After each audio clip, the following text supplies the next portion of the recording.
Assalamu alaikum.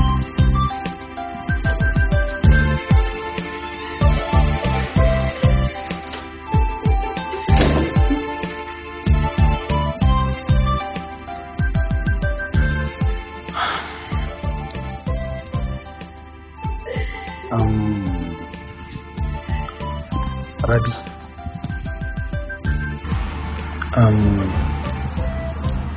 Da Allah ko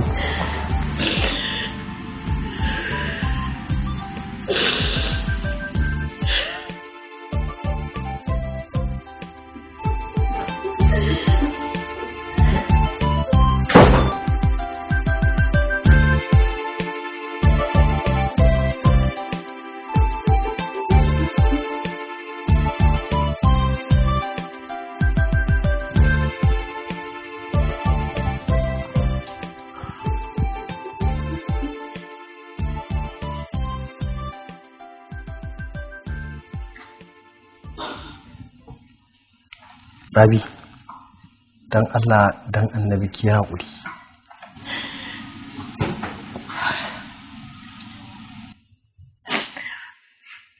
Ba na tunanin zan iya zama da kai waje ɗaya a halin yanzu.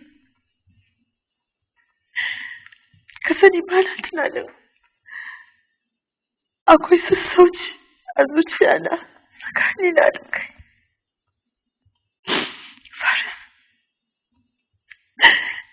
Mafi sauki yanzu shi ne kawai ka tashi ka bar wannan ɗakin ko kuma ni in fita in baka wuri.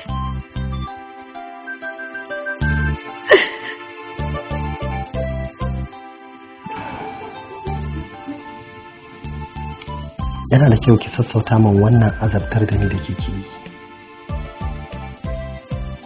Ko da ko kina da matakin da zaki ɗauka a kaina. Yana da kyau ki fahimci cewa ni ajizi ne wanda a yanzu haka rayuwar shi take cikin kunci da kuma nadama.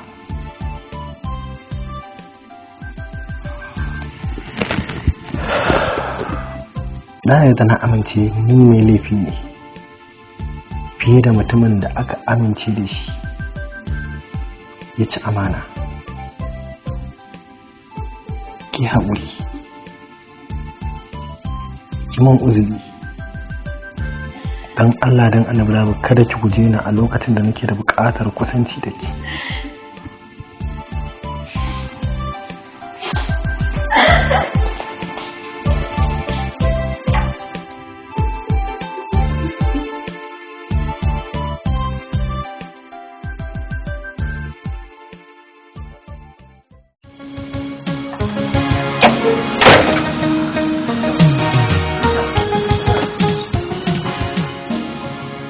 Yau kai ne ka kawo min ziyara hari. Ashe ke munafuka ce? Ashe ke baki da mutunci? To ke a cikin munafukan ma ke karamar munafuka ce. Ke baki isa ki raba ni da matata ba barin gaya miki. Kai dakata.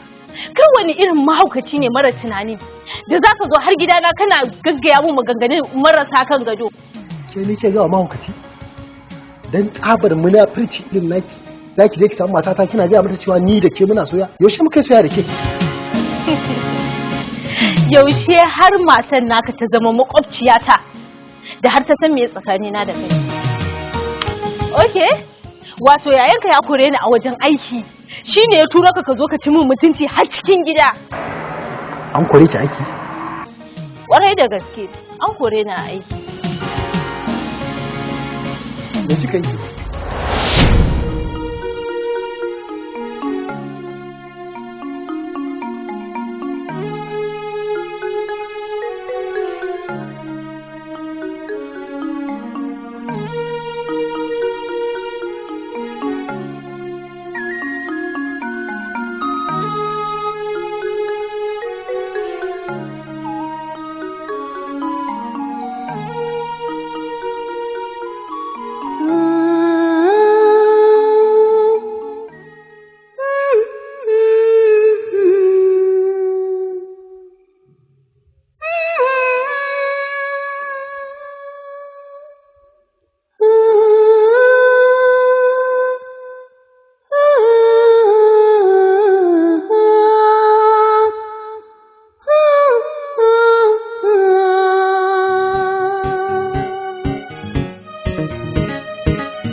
Lafiya lau, sai dai na zo da goban barata idan har ba zan yi laifi ba.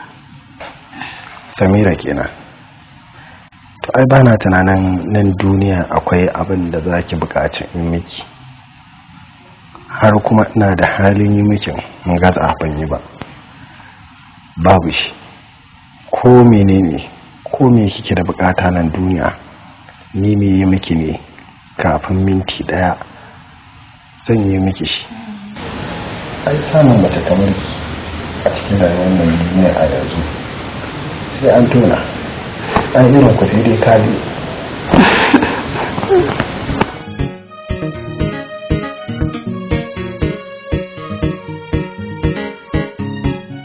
Na ji na gode.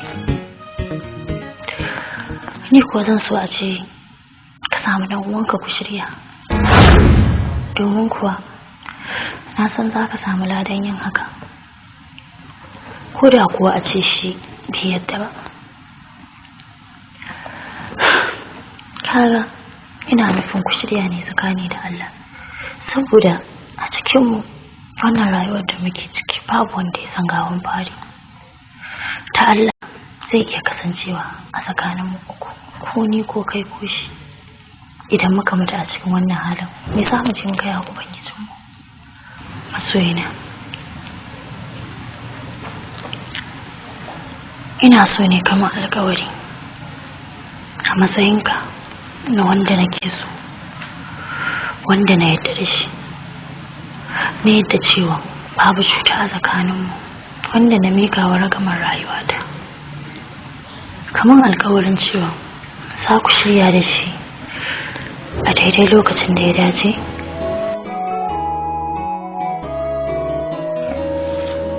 Ya na kana hawaye? Abin da na gaya ma ne ba ta mara, ko kuma alkawarin da na ce ka ɗauka min ne ya ma tsauri?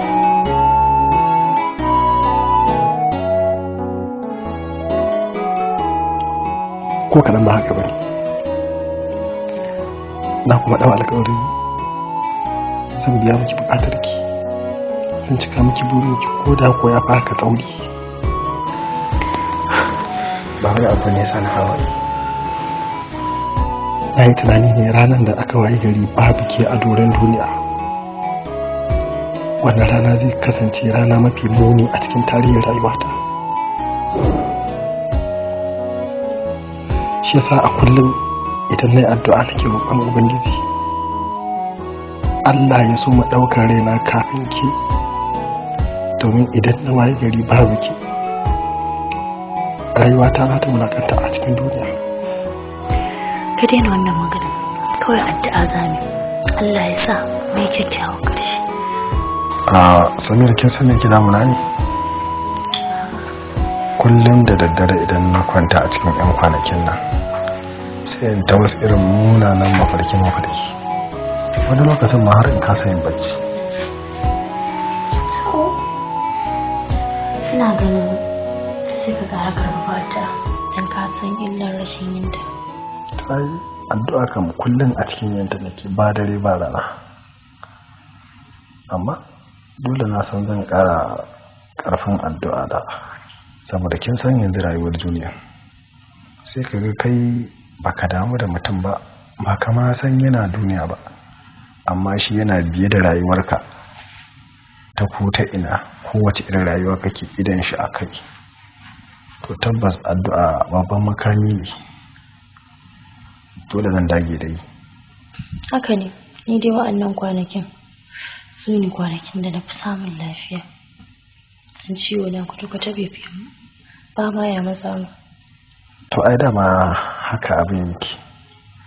A lokacin da kai kake cikin kunci, wani lokacin shi kuma yake cikin walwala. A ranar da za ka mutu, a ranar kuma za a haifi wani. Ya isa haka, inda ba na son zancen mutu. Kuma mutuwa ta zama dole ba? Amma dai bata zo ba tukun.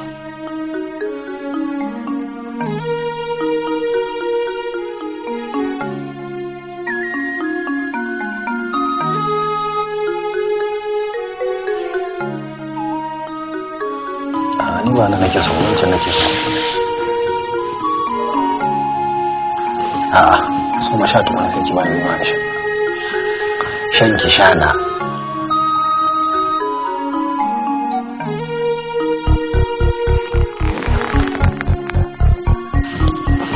gobe ina so zan yi tafiya ta sani to kafin dawo mu gano za ki haka mu oke to shi ka ina so ki babu a haifa mu tagwaye guda 5 tagwaye su 5 to ai dama kawai ka cika kawai a samu football team a gidan namu tunda na kula ya kamar da gidan namu ya zama gidan yan kwallo to in dama kwallo za a fara buga a gidan mu ba a to ya za a zama football team to inda mace a ciki inda mata a ciki ya za a samu gola sai ta zama mana gola a sai wani ta zama gola na ki sai ki Allah ya kiya wallahi ba zan zama gola ba gara ba ga ya ma ke gola ce ai dukkan su wallahi ni ba gonan su bane kada kuskura wallahi gara ba ga ƴaƴan na su tun yanzu ku nemi gola tun a cikin ku tun a cikin na ku nemi gola wallahi ba zan zama golan kuma ba ai gola a'a ya zama dole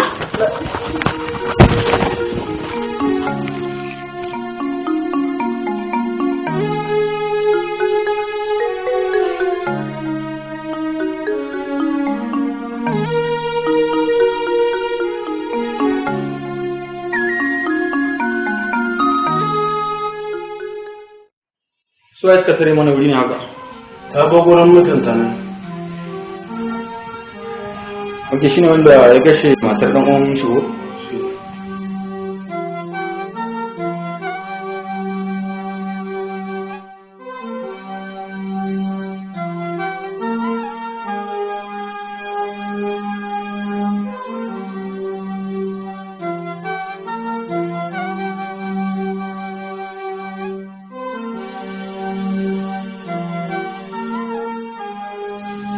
kin ga abin da taimako ya ja muku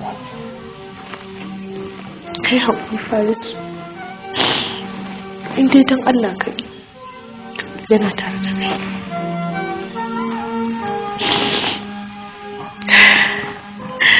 kana cin abinci kuwa babu abin da zan iya ci a yanzu da ke kwata-kwata ma na kamanta ana cin abinci a duniya kai haƙuri miji kana da gaske in kuma ba kai wannan kisan da ake zargin ka da shi na tabbata Allah zai bayyana gaske Rabi ke da kanki ke ma zargi na ke yi a'a ba zargin ka nake yi ba kawai ina son zuciyata ta samu natsuwa ne sannan kuma abin da nake dauke da shi mai samu natsuwa kamar yadda kika sani ba ni na aikata ba ni kuma da irin zuciyar da zan iya aikata wannan abin da ke zargi na da shi ba na cikin irin waɗannan mutanen wasiyar da nake son bana maki shi ne idan Allah ya sakin sauka lafiya idan ina da sauran kwanaki a duniya to idan kuma ƙarshen haɗuwa ta da ke kenan duk abin da kika haifa idan mace ce na so a sa mata sunan mahaifiyata idan kuma namiji ne sai a sa mishi sunan mahaifina kashe waje lokaci ya yi juna ya yarda da aminci ni na so ka tuntuni banda kamar ka in ka ce na zo ni zan bi ka domin ka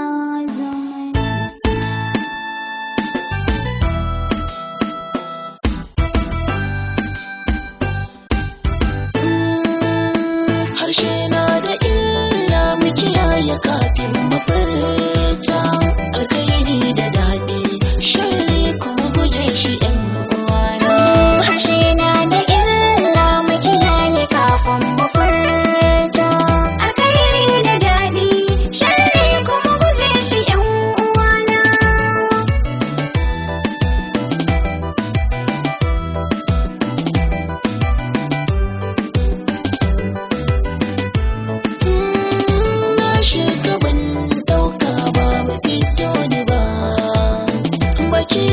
shi ya daure ina fargaba laifin nan da ake yi mini zato ba sai ka tashi ba waye za ya shaide ni ya fita ni a cikin harshe na da illa mu kiyaye kafin mu furta alkhairi da daɗi sharri kuma guje shi ɗan uwana ni ma na sani mazina ba ta aikata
Farisu,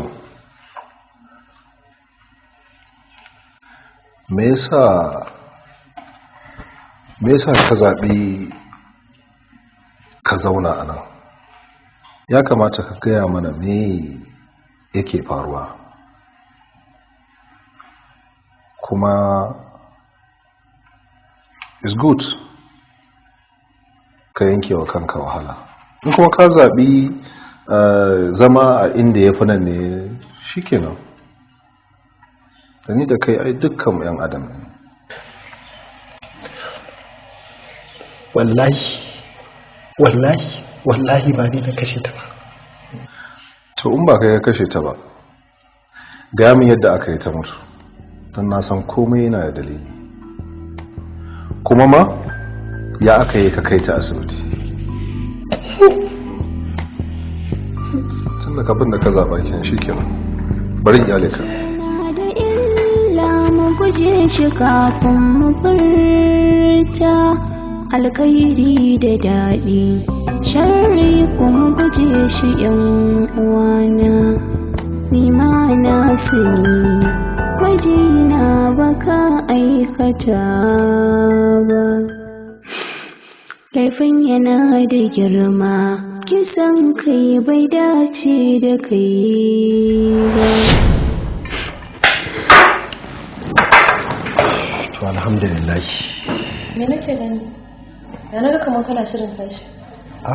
Na koshi mana, tafiya zan yi. Kin ga da komai jakata ki gani in office.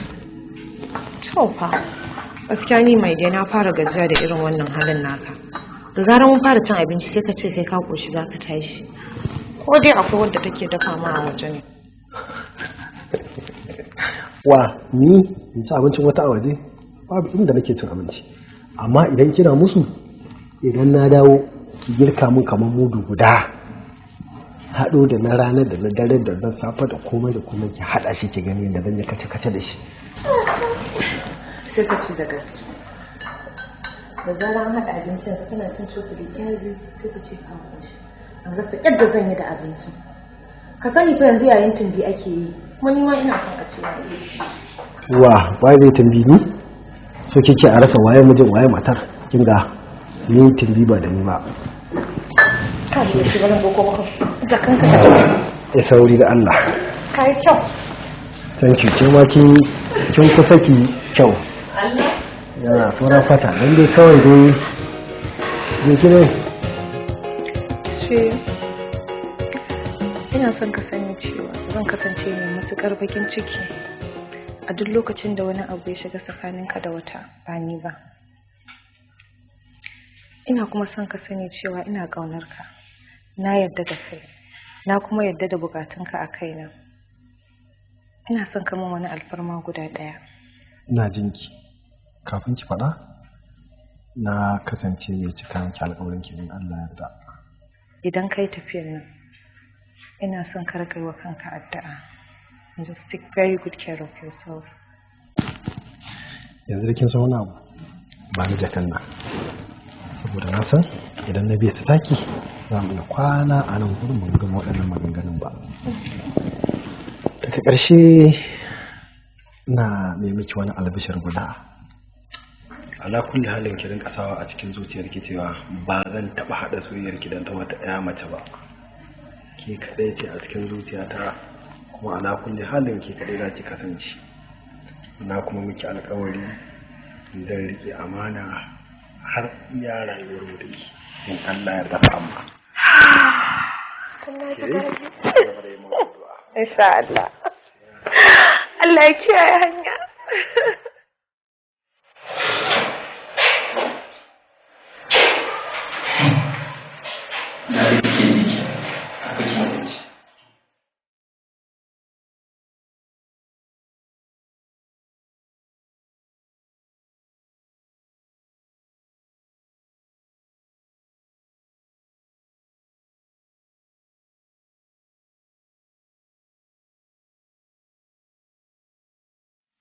Adi,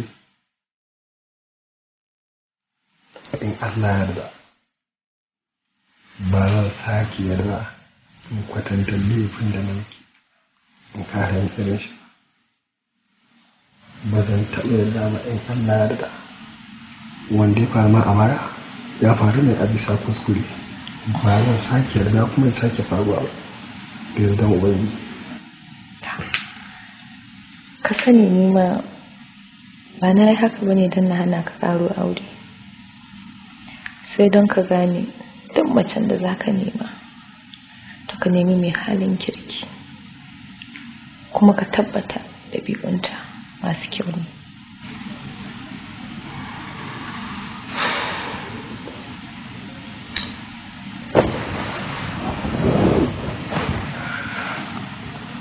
cewa na yarda na amsa laifin da na yi a baya. A yanzu ina so ki wani alfarma guda ɗaya. Dan Allah, dan annabi, ina so ki gaya mu wani ne zo gaya miki wannan magana. Maganan ya riga ya wuce. Kaga tun da na yarda na haƙura ba tare da na je gidanmu ba. Just forget it. Ko da baki faɗa ba? Ni zuciyata ta hango min wanda ya zo gaya miki wannan magana. Babu. Ina son ka cire komai a zuciyanka. Ya riga ya wuce ka dawo da shi. Ka share kawai. Kin san wani abu?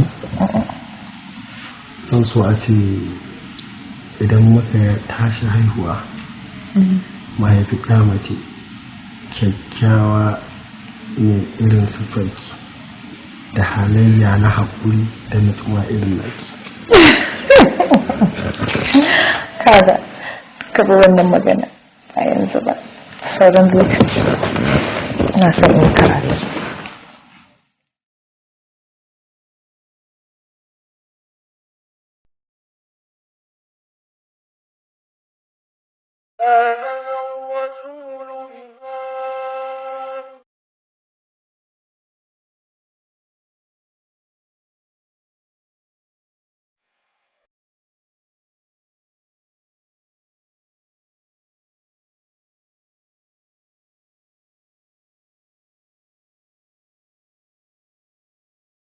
Allah kai ka san halin da muke ciki.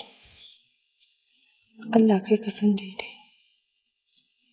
Allah kai ka san abin da yake ɓoye da kuma bayyane. Allah ka san cewa mijina ba shi yayi wannan kisan da ake zargin shi a kai ba. Allah ka bayyana mai gaskiya. Kai ka ce mu tashi mu roƙe ka a duk lokacin da muke kunci. Allah na yi tawassali da sunayenka masu tsarki. Da siffofinka maɗaukaka.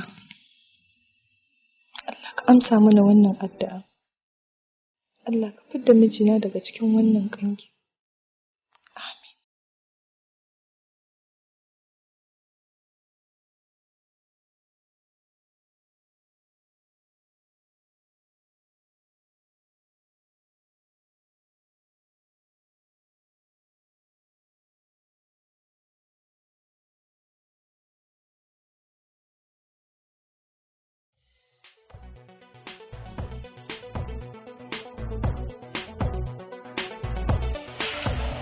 ina son ka faɗa min gaskiya. Ka duba irin dukan da muka yi maka amma babu wata gamsasshiyar amsa da ka ba mu. Kai ba ka son ka huta shi da kanka ne? Ranka shi daɗi. Ba ni da wata amsa da zan iya bayarwa a yanzu kuma. Domin ni a iya sani na ban aikata laifin da ake tuhumata a kai ba. Abin da na sani shine ni na yi niyan taimaka mata ne ba cutar da ita na yi niyan ba. Kuma idan da cutar da ita na yi niyan ni da kaina ba zan ɗauke ta in kai ta asibiti da kaina ba. Amma a yanzu dai duk hukuncin da kuka zartar a kaina duk daidai ne. Na miƙa ma Allah Ubangiji dukkanin al'amarina. To in haka ne me yasa da ka kai ta asibiti sai ka gudu ba dan Allah ya sa mutanen asibitin nan sun gane fuskar ka ba?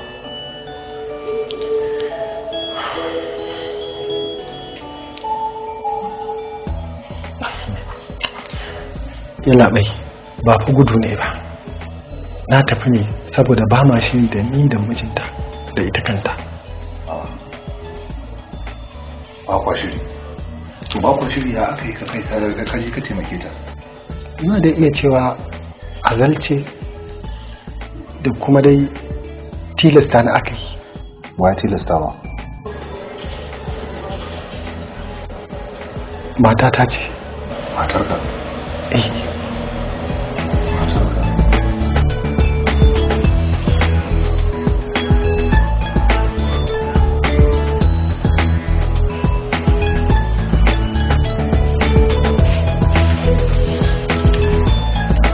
sa hannu a nan don za mu kai ka kotu. Kila a can za ka iya gaya masu gaskiya. Kotu ya labai.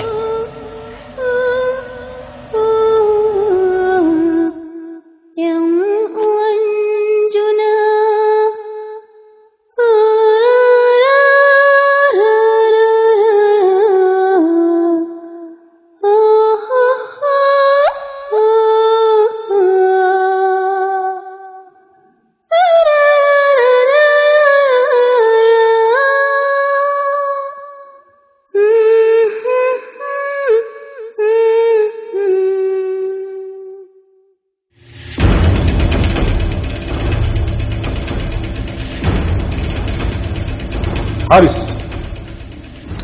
ina so ka gaya wa kotu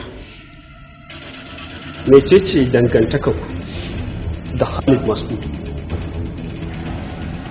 Tabbaya muke da shi.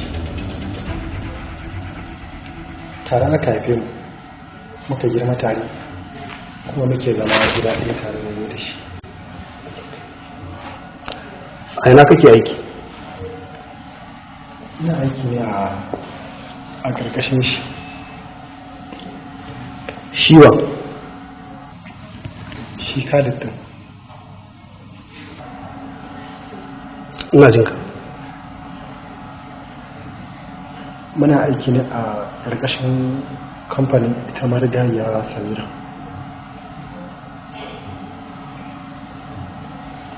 Farisu, me yasa ka kashe matar ɗan uwanka Samira? Ba ni na kashe ta ba. To ta ya za a yi ba kai kashe ta ba? Ka ɗauke ta ka kai ta asibiti, baka tsaya ka san halin da take ciki ba, ka gudu. Sam, ba gudu na yi ba. Idan ba gudu a kai ba to me kai? Na tafi ne kawai saboda ba ma shiri da su. To ya ba kwa shiri da mutum za ka ɗauke shi ka kai shi asibiti? Takura min aka yi kai ta. Ka takura maka? Waye takura maka? Matata ce.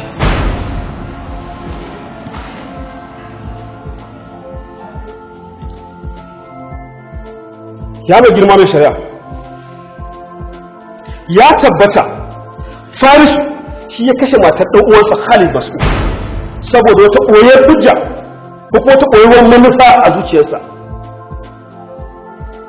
Amma kashi abin da ya manta shi ne shi da ɗan uwansa sun yi kama, wanda a dalilin haka ma'aikatan asibiti suka gane shi kuma suka sanarwa hukuma.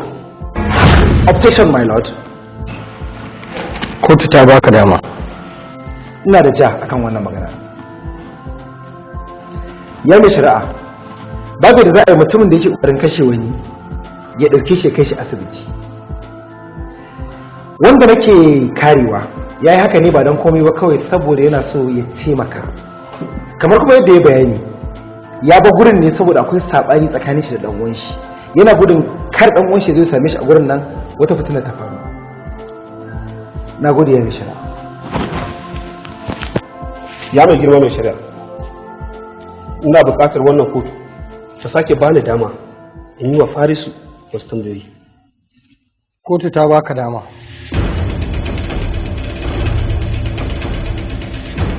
Farisu, shin za ka gaya wa kotu abin da ya faru tsakaninka da ɗan uwanka har ku samu rashin jituwa? Suwaye ya je haɗin rigima da matata, maka samu mummunan tashin hankali a tsakanina da ita. Ko za ka iya gaya wa kotu irin abubuwan da ka furta a kansa da kuma iyalinsa?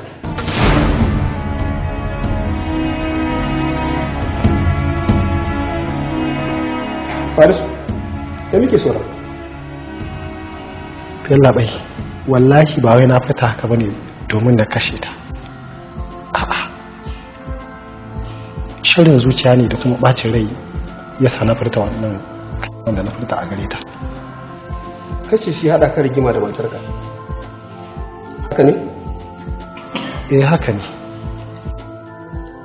To shin kana da wasu hujjoji da za su tabbatar wa kotu cewa shi ya zigan?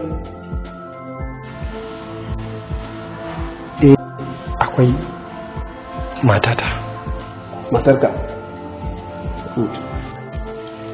Ya bai girma mai shari'a, ina so kotu ta ba da dama matarsa ta fito mata yan tambayoyi. Kotu ta baka dama.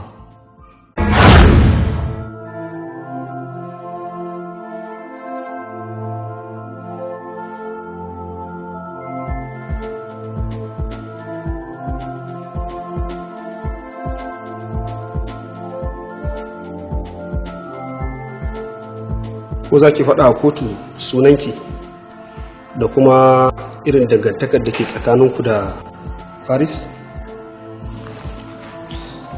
Sunana Rabi'u Musa. Faris kuma miji ne a wurin.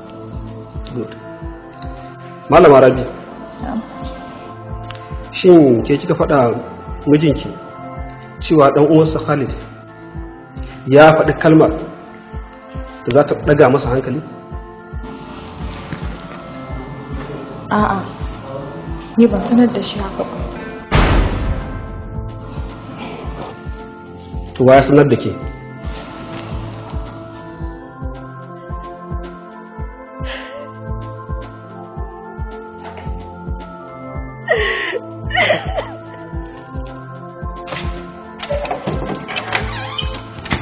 Assalamu alaikum.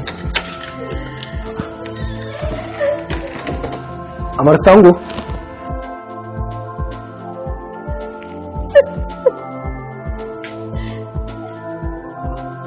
Lafiya me ke faruwa?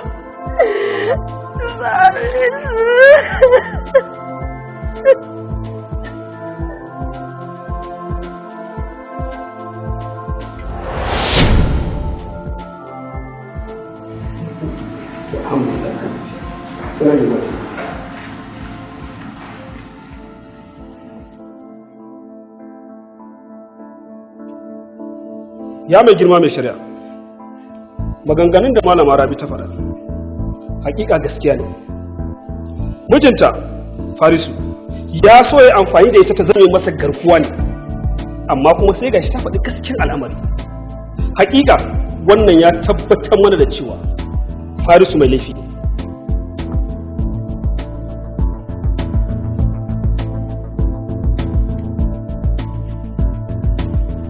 Ko lauyan wanda ake kara yana da abin cewa? Ya mai shari'a, ina roƙon kotu da ta bani dama in yi wa Khalid Mas'ud wasu tambayoyi. Kotu ta baka dama.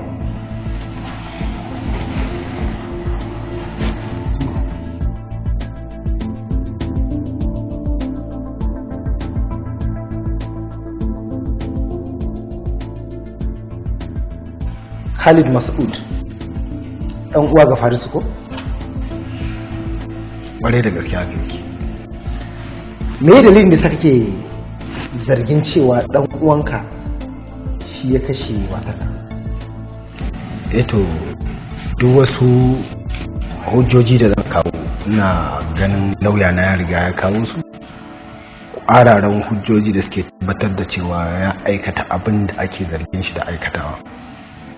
Wani abin mamaki shi ne duk hujjojin da aka gabatar a cikin kotun nan suna yin nuni da cewa Farisu mutum ne wanda yake da ɗabi'u da kuma halaye mara kyau. To kai a tunaninka za ka iya ɗaukan wanda yake da irin wa'annan munanan ɗabi'u aiki balle har ka haɗa tarayyar zama da shi? In har Farisu yana da irin wannan halaye da ɗabi'u, na farko me yasa ka ɗauke shi aiki? Na biyu kuma me yasa ka yadda har kuke zaune a gida ɗaya? Eto da yake dan adam tare yake bai cika 10 ba, tana iya yiwa halayyansa da ɗabi'unsa sun sauya, amma ni ban fahimci hakan ba. Ban fahimci cewa yana bakin ciki da kyashin dukiyar da matata ta tara muke cin moriyar hakan da shi ba, sai daga lokacin da muka samu matsala da shi matata ta tarsa samun lalle in je in ba shi haƙuri, muka tafi da ni da abokin aiki na Mansur.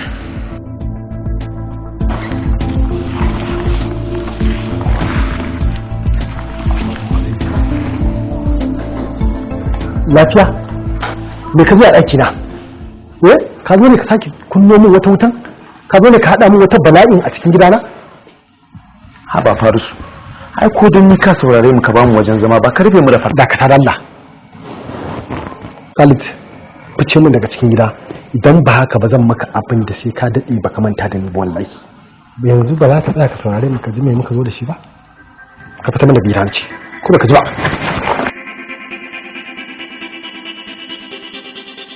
haba Farisu kaɗan ka gani kenan wallahi kaɗan ka gani sai na maka abin da ya fi haka wallahi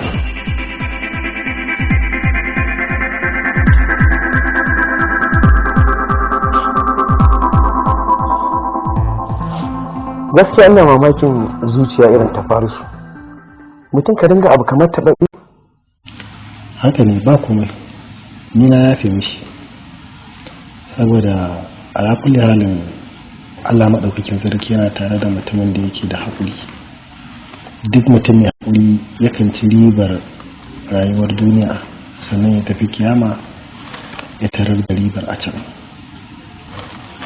wato idan akwai mutumin da ya san halin Farisu duk duniyar nan na ga a bayana yake yana da masifar zuciya yana da baƙin fushi tun muna yara kuma ba wani abu ne sa nake ta haƙuri da shi nake biye mishi wasiyar da mahaifiyar mu ta bar mana na ƙarshe shi ne ce mun take in yi haƙuri da shi in yi haƙuri da ɗan uwana kada in rinka biye mishi muna samun tashin hankali to shi yasa nake ta overlooking komai da yake yi ba na yarda in biye mishi haka ne kawai dai addu'a za a ci gaba da mai Allah ya sa ya gane shi ma wani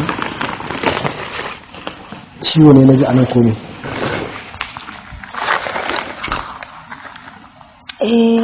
amma ba wani sosai ba ne shatan hannun shi ne ba zafi nake biya ba sorry ya mai shari'a zan so kotu ta bani dama saboda yi wa masu wasu tambayoyi kotu ta baka dama Khalid za ka iya komawa ka zauna kafin lokacin zan ƙara waiwayarka.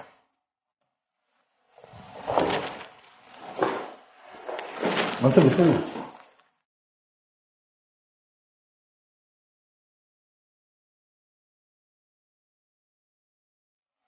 Za ka iya gaya wa kotu sunanka da kuma adireshin gidan da kake? insha Allah sunana Malam Asir Bala ina zaune a namba 4 unguwar Mararaba. Ka ji jawabin da abokinka Khalid ya dangane da zuwan ku wajen ƙanin shi Farisu ko me gaskiya al'amari? Tabbas ni ma ya mu ban gane kai ma ya ma ba kamar ya kenan. a sakamakon raka Khalid da na yi mu ba shi haƙuri ni ma ya mu saboda me hakan ya so fara kanka? saboda fushin shi ya so ya shafe ni. Ina gaya maka ka fitar daga cikin al'amari na. Ina ruwanka me naka a ciki? Haris me yake damun ka ne? Me yasa baka da haƙuri a cikin al'umma?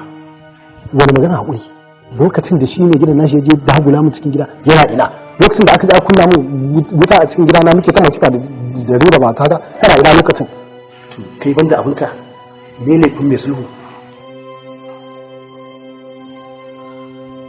Bari baka sako zuwa shi mai gidan naka. Na rantse da Allah abinda nake targeting a kan shi don su na kusa yi sai na kuntata masa bakin cikin da bai taba tunani ba wallahi saboda duk mutumin da zai shiga cikin rayuwata ya dagula min cikin gidana to tabbas zai iya kashe ni ma kuma idan na samu dama ba zan kyale shi ba wallahi.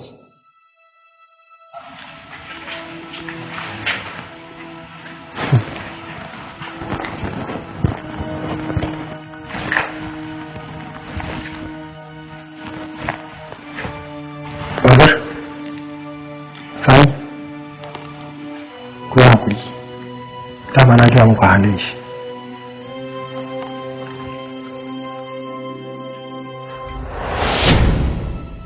Ka ji abin da ya faru kenan. Za ka iya kuma ka zauna.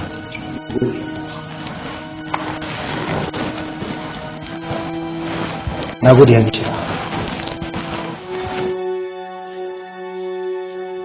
Lauyan wanda yake kara, ko kana da abin da za ka ce?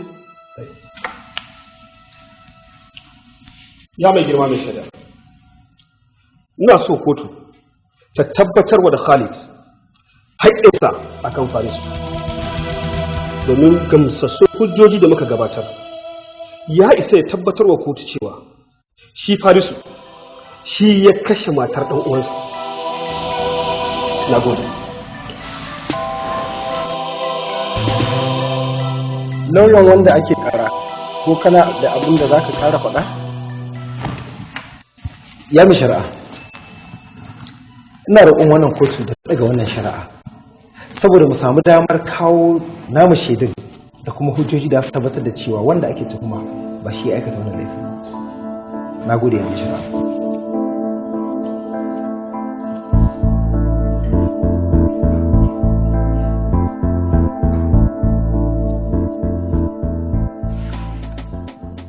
Bisa roƙo da lauyan wanda ake zargi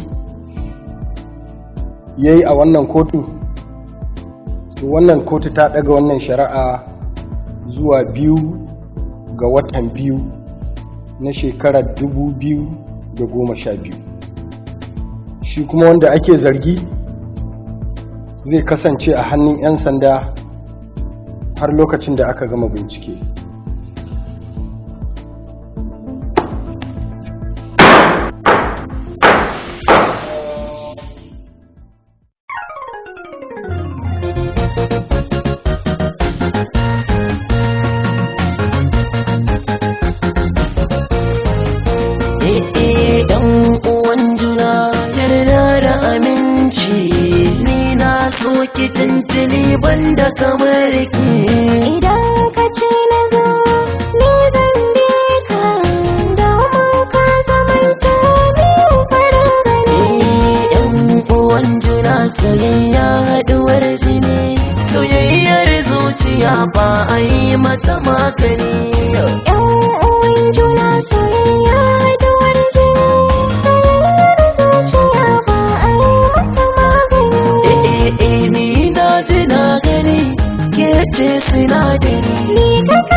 Kyawu da asali a gare ki na gani.